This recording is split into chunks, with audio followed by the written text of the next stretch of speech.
Let me ask you a question that might sound counterintuitive, but what if doing less, okay? Saying less, texting less, thinking less is the exact thing that can make a man fall in love with you. I know it sounds crazy, but hear me out. What if the version of you that he's most drawn to is not the one who's constantly overperforming, proving, or perfecting, but the version who knows her worth so deeply that you are loved for who you are and not for what you do for others? Now, before we answer that question, my name is Ismael Gomez. I'm a coach, writer, and speaker, and today I'm going to share something that will flip the script on the usual dating advice. We're going to talk about what it means to do nothing, not from a place of passive craving, but from a place of power. Because this is what I've seen over and over again, not only in the women that I've coached, but in my own experience as a man, that when a woman knows how to lean back, when she knows when to stop over-functioning, and when she truly embodies the mindset of I choose what chooses me, that's when everything starts to shift. So if you're exhausted from asking men for clarity, overthinking every text, or wondering why he's pulling away, then this video is for you. Alright, so let's begin. Number 1, know when you're chasing. Okay, so one of the most common questions that I get from women is this. Okay, Ismael, I understand that I shouldn't chase, but how do I know when I'm actually chasing him? And let's be real, ladies, a lot of you don't want to admit that you're actually chasing a man. And you may not even realize that you're doing it at first, because most of the time it actually starts from a good place. You're curious, you want clarity, you're being polite, or just checking in. But let me break this down with a simple rule that I teach in all of my coaching programs, and that is the rule of 3, okay? And here it is. If you take more than 2 initiating actions in a row without any response, effort, or energy coming from his side, then you cross into chasing territory. In simple terms, you can always make 2 moves forward, but then you have to wait. This applies to everything: texting, planning dates, phone calls, initiating intimacy. Think of it like a dance. If you take 2 steps, you have to let him take the 3rd. If you take 2 actions, like you send him a flirty text, or you say, hey,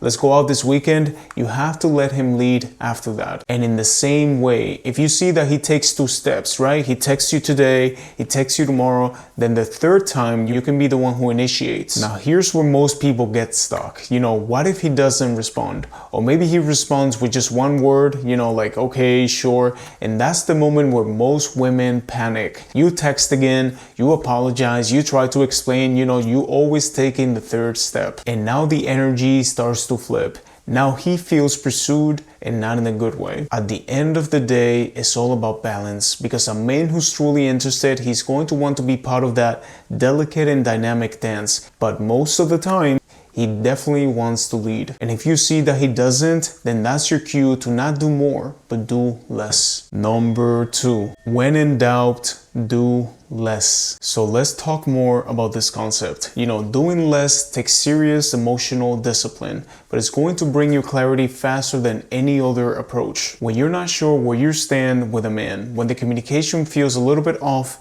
or your gut is telling you that something has shifted, your first instinct is always going to be to do more. But here's what I want you to try instead. When in doubt, do less, okay? Let that silence stretch. Let him miss you, let him wonder how you're doing, not because you're playing hard to get, but because you're giving him space for him to decide how much effort he wants to bring to the table. So here's what that's going to look like. Instead of sending a 3-paragraph message explaining how you feel, just try sending 3 words. Instead of calling to pour out your emotions, keep the call brief and no more than 5 minutes. And instead of asking, are we still meeting up Friday? Wait for him to plan and execute. Now understand that all of this doesn't have to mean that you're disconnected, okay? You're not playing games, but it does mean that you're protecting your energy. Because when a man is inconsistent or confusing, the last thing that you want to do is double your output. And I know what you're probably thinking, but let me tell you that if pulling back causes the connection to die, understand that it was never built to last in the first place. And ladies, if you feel like you want more help with any of this, if you're tired of men always wasting your time and leaving you confused, I just reopened my program where I help women like you find a loyal and emotionally available partner in less than 6 months. Check the pinned comment below if you want to book a free call with us and learn more about this opportunity. Now let's move on to the next point. Number 3, mindset over action. Okay, so everything that we've talked about, knowing when to stop chasing, knowing when to do less, it all comes down to one thing: your mindset. What story are you telling yourself in the silence? When a man doesn't respond right away, do you assume that you did something wrong? That you need to do all these things to get his attention? Or do you remind yourself that his inconsistency is not a reflection of your worth? You have to understand that when you operate from anxiety, every moment becomes a test.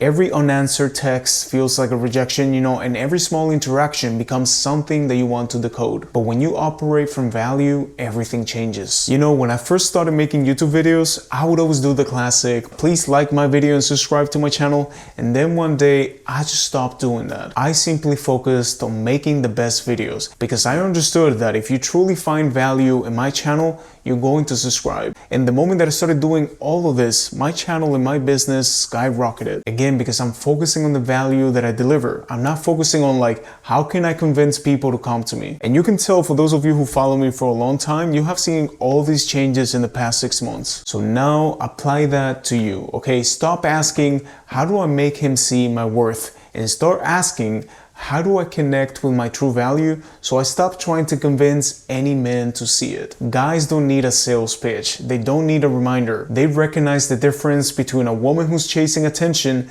and a woman who holds space for someone worthy to pursue her. And the final point, the power of stillness. When you stay still, you're making a decision that you don't need to fill the space just because you're uncomfortable. And that is magnetic. To the right man, your calm becomes irresistible. Your patience becomes a mirror that reflects his own readiness. He's going to feel your boundaries not as walls, but as invitations to show up with more intention. So next time that you feel the urge to reach, to fix, or chase, like I always say, pause and ask yourself, what would the most self-respecting version of me do right now? And trust her to lead the way. Beautiful, so much of modern dating is built around performance. Swipe more, text better, say the right thing. But what if the most powerful move that you can make was to stop moving? The main lesson from today is that women who know their worth don't try to force it to be seen.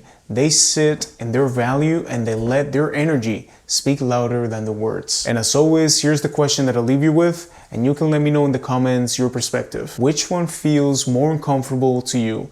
Not texting first and risking losing the man, or reaching out and not getting the response that you were hoping for? Again, which one feels more uncomfortable to you? Not texting first and risking losing the man, or reaching out and not getting the response that you were hoping for? Anyways, thank you for subscribing to my channel. I'm glad that you've chosen me to learn about self-love, dating, and relationship dynamics, because like I always say, for your relationships to change, you need to change, okay? Have a beautiful day.